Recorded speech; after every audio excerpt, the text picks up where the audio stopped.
Welcome back to Nerds Rest, where anyone can be a kid. I'm Tyler, and I'm joined by my usual co-host, Mr. Ike Siemens. Oh shit, what up? Oh shit, what's up? And we are back from our 1 week sick hiatus. Got sick on the plane home from holiday vacation, so appreciate all the listeners still sticking with us, even though I was down for the count, being a freaking wuss. But we're back talking about a brand new, fresh anime on the scene. The time I was reincarnated as a slime. Yeah. Yeah, I feel like they could have came up with a better name for that shit, honestly. Yeah, that was definitely like the turnoff for me.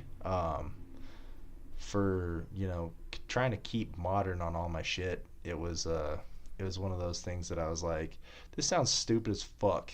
Like really really fucking dumb. Well, it's like anybody who's played a fantasy RPG, everybody knows that a slime type character is the character they use for the tutorial to show you how to kill enemies. Dude, yeah, bottom of the fucking barrel. Yeah, Like real fucking sludge. Like literal slime. spare fucking parts, bud. Spare fucking parts. No fucking balls. Like if you want to grind to get from level 1 to level 2, that's the fucking type of enemy you're going to kill in an RPG no game. shit. But after that, you're like, And you oh, legitimately a slime. grind with fucking slimes.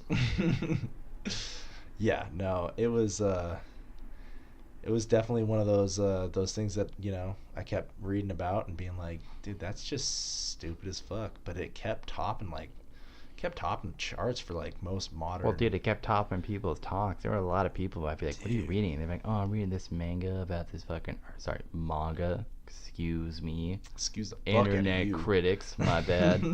About this fucking manga. Oh, it's fucking if I was reincarnated as a slime or whatever. And I was like, that's really fucking stupid. They're like, no, no, no. And they explain it to me. And he's like, oh, then he gets stabbed. And then he's like, oh, well, like I fucking feel cold. And it's like, cold resistance. Now you have cold resistance. And I was like, this is stupid. I'm never going to watch that.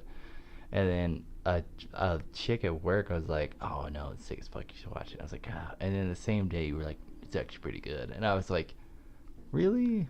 The slime anime? Dude, no shit. Well, fuck, man. It had been recommending it to me. Like, I had read about it, fuck, a dozen times by then, and I'd heard about it from a couple different people. You mentioned that your coworkers were talking about it and stuff, and I was like, at that point, I was like, I ran out of shit to watch and like, keep me entertained. So I was like, yeah, fuck it, I'll give it a shot. Like most of the animes that I end up watching are pretty much that same style. I'm just like, yeah, I guess I got nothing else better to do, so ran out all my other shit to watch, and they're on mid-season or transference from one season to the next. So I'm like, yeah, whatever. Guess I'll fucking burn the candle. And started watching it, and it just for something that seems so fucking stupid, it definitely had a good fucking hook, like you were saying with the initial how he dies in the first world and how he gets reincarnated. Like that whole transitionary period was pretty fucking funny. I mean, they had a lot of humor. We talked about it earlier, how he gets stabbed saving one of his coworkers and his new girlfriend. Yeah, his And coworker's new like wife or whatever. yeah, and he's like a 40-year-old fucking virgin type, and so he's like, just make sure you delete my browser history. Throw my Yeah. computer in a tub or whatever. Like, Which I was like, is this an anime made by Cyanide and Happiness? Like, right? what kind of anime is this? Dude, fuck, man. He must have been burning the Pornhub candle at both ends. If Burning you know the what I'm fucking saying. candle both. Yeah, exactly. Yeah. But He's on that incognito mode and double incognito mode. he's running multiple servers and he is pinging hard. Like, yeah, dude. Yeah, there's some pretty good catchy humor, to kind of start off with, and then, there's a lot of there's a there's a lot of build up really quick, so you don't have that like lagness to it. Like there's no lagginess. Um, it builds up, and you're like, wow, okay, so he got reincarnated as slime, and then it's like, oh, okay, he can eat shit and absorb its skills and abilities and stuff, and then all of a sudden he like leaves the initial cave that he's in after meeting the dragon and was like trying to eat his shell and stuff, and he's like, okay, like let's go fucking exploring, I guess, because I don't know what the fuck's going on in this world, and goes out, and then everybody's just like, damn, and he's like, what? oh, you OP as fuck. Oh yeah, when he meets the goblins and they're like, starts out fucking hella oh, OP. like you're super strong, and he's like, oh, I'm gonna try and talk to them, and like intimidates them because his voice is so like powerful. Yeah. And I was like, this is weird that he's a slime, and like he has this. It's such a weird concept of an anime. Well, it's kind of cool though, because it's like, if you instead of playing a game or whatever where your hits and your attacks and stuff are metered out, he's trying to function as a human, as like one of these MMORPG characters, and so he's like, I don't know my own power and shit. I don't know how to do a lot of things. So he's like, I'm gonna try to communicate, or I'm gonna try to do this or that or the other thing, and he just, fucking maximizes potential on every single fucking, what would be an attack or like a, defensive move or whatever. He just OPs the shit out of it from the fucking get-go, and he's like, whoops, didn't know I was capable of that shit. Like, well, like in spoilers, like when he fights the dire wolves in like the second episode of the show, when he's like protecting the goblin village or whatever, and like the head like dire wolf is like, I don't give a fuck.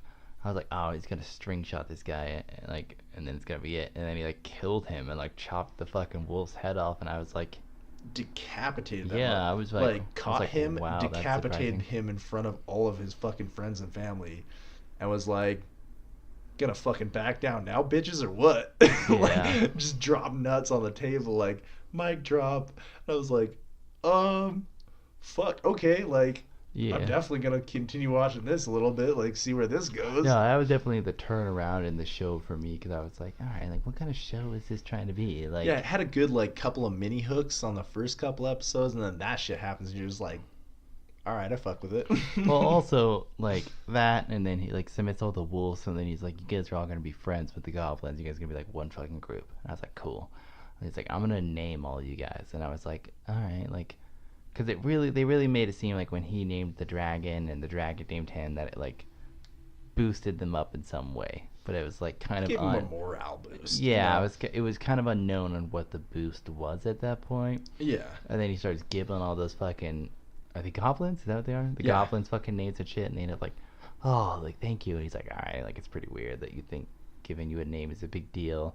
But then it like makes them fucking them OP as shit, because they like level up. They're essentially like fucking Digimon or something, because they fucking evolve into like cooler, badass, more versions of themselves. Yeah. Although I thought it was really weird that the dire wolf like son developed a horn. I was like, oh, that's kind of weird. Like, well, because he's the technical new leader of the dire I get wolf. that he's a technical new leader and stuff, but I was like, horn's kind of weird, like aesthetic choice for that character. Like the star on his head made sense because it like identified him away from all the other wolves, but I was like, I don't really understand the horn, which kind of seemed like a Digimon thing, to be honest with you. It definitely is, but it also comes into play later on in the fucking anime too. Well, where he shoots like the lightning out of the fucking the black lightning and shit. Because what's his face, the main character Rimuru, the fucking slime, like when he turns into the wolf, he uses the lightning, and I'm like, oh, okay. And you notice how he has two horns? Oh, does he have two horns? Yeah. So if you noticed, the son of the leader of the dire wolves, when he originally killed him or whatever, killed the original dire wolf's leader and ate him, like absorbed his powers and whatever. Did that dire wolf have two horns? That dire wolf didn't have any horns, right? So he was just the dire wolf captain or whatever. But then they evolved into a greater dire wolf when he named them, right? But when he named them, that was the son of the captain, right? So he was the next in line for technical leader, but he was the one who also, controlled the group technically after that, right? So he was, the second in command. So when they got named or whatever, when he named him and the whole group, the whole clan got named or whatever, he got the leadership position because he got the horn. Nobody else got the horn, right? So they're all greater dire wolves, but he was the leader of the greater dire wolves with extra power and stuff. Well, then when Rimuru goes in fucking dire wolf mode or whatever, he's like 8 times the size of any of the other dire wolves, and he has 2 fucking horns because he ate the captain and assumed leadership of all of them. So the son was kind of like the right hand man, because you were like, oh no, he's still like, now the son's the captain or whatever, until Rimuru, goes into it and he's like, no, I'm the fucking OP ass version of this shit, The right? captain. Yeah. Well, and then later on, spoilers for you and the fucking group, right? Sorry guys. When he's fucking up some shit later on with like, the orcs and stuff, he ends up, starting busting out some badass abilities and shit.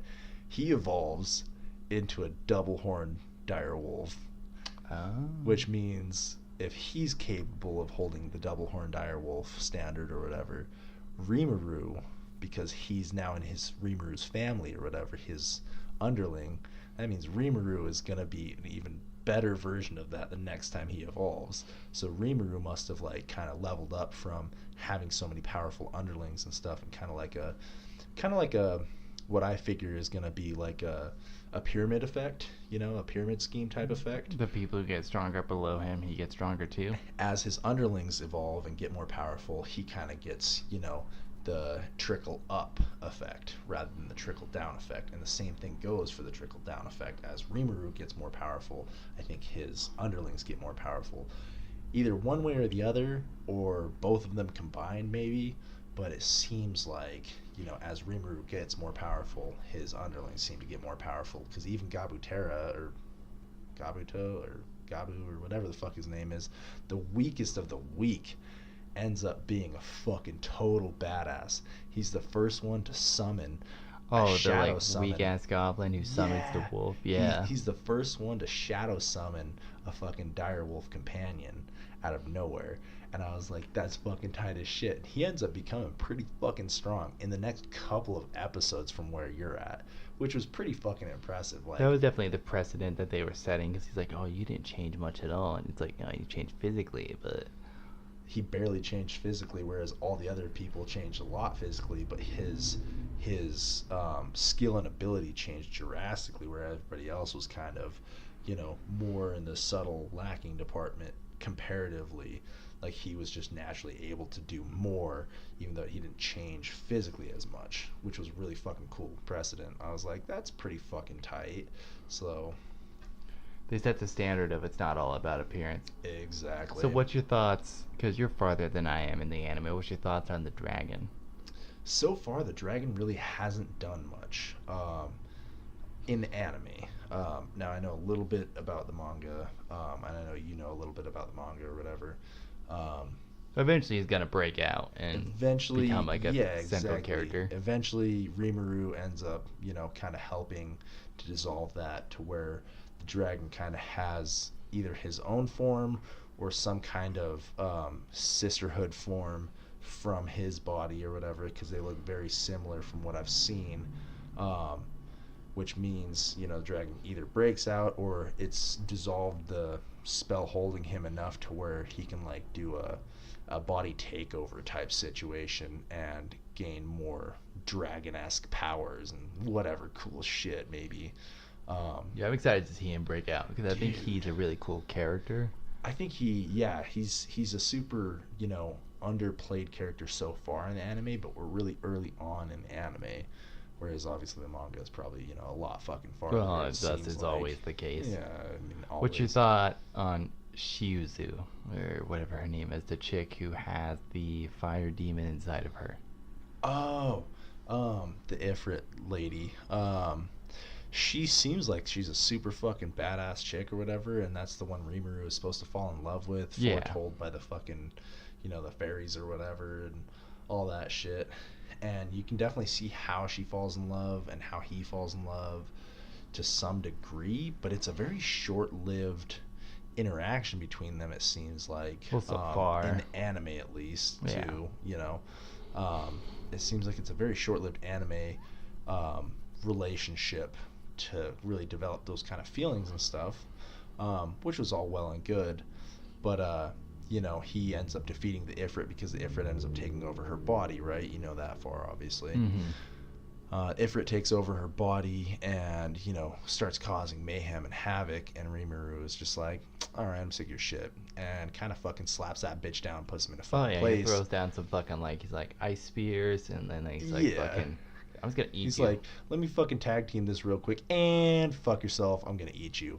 And so he eats the fire Ifrit too, and gains even more skills and ability. And I was like, holy shit, dude, you're just balling it up. But the funniest part was for me in that scene, that collaboration of scenes, was like after he eats the fire Ifrit, the Ifrit's like, where am I? What's going on or whatever? And the dragon's voice just bellows from below and is like, you're trapped in here with me now. And like, I was like, oh shit, dude. Yeah, but the dragon's like, this guy's like my fucking bud, and if you fuck with this guy, I'm gonna fuck you up. And you're gonna have more problems to deal with. I was like, oh shit. Yeah. The relationship with the dragon's so interesting because the dragon's really like, I'm this like super prideful fucking like, I'm fucking top dog, and I just ultimate power type I situation. just like kind of fucked up, which is why I'm in here, but I'm still like fucking top dog, and everybody's still afraid of me and shit. And then it's like, then he's like, well, fine, like I'll be your friend, but consider it like lucky or whatever. But then he's like totally like a super good friend to the slime, which I'm like, this is a weird character, but he's probably like my favorite character in the show so far, to be honest with you. Yeah. Well, and that's the other thing though, is like if you look at it or whatever, like after he names the goblins and the direwolves and stuff, they become more like family to him rather than like a normal like kind of acquaintance bond. It's more of like a family bond, like a really good friend. As soon as he names them, they develop this kind of next level bond, so he kind of like skips steps on them. Does he give everybody the same like last name, the Tempest last name that he has? Everybody kind of naturally assumes that last name due to his name in the world, just to his his family genealogy. And that's what I mean, like they kind of assume that last name and assume that familyhood interaction from being named by him. They become his underlings, and they branch out to his branches of the family. So as he acquires more, so he does the goblins, and then he does the dire wolves. Later on, he even does some not orcs, like lizard people. He hasn't even done the lizard people yet. He does some not goblins, god damn, he does another fucking group of fucking critters. And he names them too. And he ends up naming them, but each one of them is already family. They're already, a family. But their whole fucking species got wiped out by these orcs, these pig orcs. Oh, like things. ogres? Ogres, there you go. Yeah, ogres. He ends up meeting up with some ogres, and they're already naturally pretty powerful. And he's like, wow, you're kind of impressive. Like, how about we, team up, and I'll help you find out who destroyed, your species and this, that, and the other thing, and blah, blah, blah. If you'll work with me and kind of help keep these underlings, the rest of my family and underlings, safe, we can kind of work together and shit. And they're like, after they fight or whatever, and he, he's holding back obviously like 90%, and they're doing pretty good against him, so they get kind of cocky or whatever, and he's like, JK, lol, let me take off this fucking mask that homegirl gave me that hides my powers, and then like drops fucking nuts on them, and they're like, oh fuck. And so he kind of outclasses them by like an extreme amount, to where they're like, maybe we should not fuck with him, maybe we should try to ally with him. So they start questioning it, and then they end up being like, yeah, no, we accept your offer to be allies, yada yada yada. And he's like, cool, well, in that case, I might as well give you names too. And so he goes to name them, and before he even gets the name out, he fucking passes out from a power depletion overload. And it's like, what the fuck? And then he wakes up, like the 3 days later thing or whatever, he wakes up, and they've all evolved from like these kind of like crazy colors into like more humanoid, like less crazy violent looking creatures. They all went from like big beefy burly violent looking creatures to like more humanoid, like respectable, but then at the same time they're like way extremely more powerful than anything else he's ever fucking made friendship with and stuff. And then yet again, with that, they all took on his last name kind of, and assimilated into his family. And dude, they're fucking crazy powerful too. So it's pretty fucking cool to see like how the evolution and the process goes with it. So I'm really curious, like, once it stops, showing and stuff, I might just end up starting to read the manga on that one too. I was pretty genuinely impressed by everything so far. So overall, just to end the episode real quick, what are your final thoughts on the anime? Like, if you were to, I don't know, give it a recommendation, like 1 to 5 stars. 1 to 5 stars, I would definitely say a 4. For something as overplayed as an OP main character, like straight out of the gate, especially. It has a really good plot line. It has a really good character development for what modern anime delivers on most of the time. I think the one thing that they could do is like that they could improve upon maybe is like, I personally like flashbacky type stuff, like random flashbacks. Have you ever watched the show Lost? Yeah. It seems like random flashbacks until like you get later on in the season, then they start tying together, and then it seems like more random flashbacks until you get to the next season, and they kind of tie together. I like that kind of mystery air to it, but it seems like it builds up and more or less kind of completes one section at a time, which is cool. But I feel like it would be more of a badass OP character, main character situation if they did some randomness in there, just kind of throw you off a little bit and make you have to continue watching it and have to continually be interested in and it wouldn't have to be like long, cut-ups or anything either. It'd be like a 2-minute section out of it or something, like a flashback and I get what you're saying. Yeah, for me, like I would that. give it like a 3 out of 5 so far. I think it's good, and it's got an interesting concept, but it's got like it seems to be following a pretty similar pattern so far. Yeah. Like, for he where comes you're up at. against a guy. Oh, that guy thinks they're badass. He's like, fuck you, I'm more badass. Fucks him up. And they're like, alright, we should be on a team. And he's like, alright, gives them a name. They get more badass, but they're still his bro. That seems to be the kind of like fucking like way the gears are turning so far. So we'll see. They throw some wrenches in the gears in the next couple of episodes. That's what I was getting at from what I read about and stuff so Yeah. far. So we'll see. I'll definitely give it a chance, but I think everybody else should give it a chance too. Even though it has the dumbest fucking name ever, I'm not gonna fucking settle on that fact that it has a stupid name. Yeah, it's a complete trash name, but that's what makes it so fucking entertaining to have such a good anime come from such a... I would recommend that people, as far as new animes go, people watch Black Clover over that, honestly, because I really enjoyed Black Clover so far. So I would recommend Black Clover over the Slime anime, but the Slime anime is still, it's not bad. It's still worth the watch, I would say. Yeah, I mean, definitely.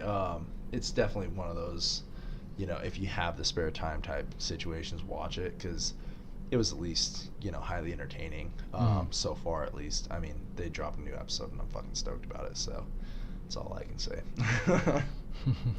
Alright guys, well thanks so much for bearing with us on our week-long hiatus due to sickness, but we're super glad to be back and super glad to be entertaining all 10 of you, if there's even 10. But if there's more, cool story. But definitely check out our other podcasts at nerdsrs.com. That's NRDSRUS.com. And you can also find us on YouTube under the same name. And also feel free to check out our Patreon at patreon.com/nerdsrs and feel free to support. And if you don't, we still appreciate the support of you listening. But have a good week. Stay nerdy, stay classy, and stay awesome.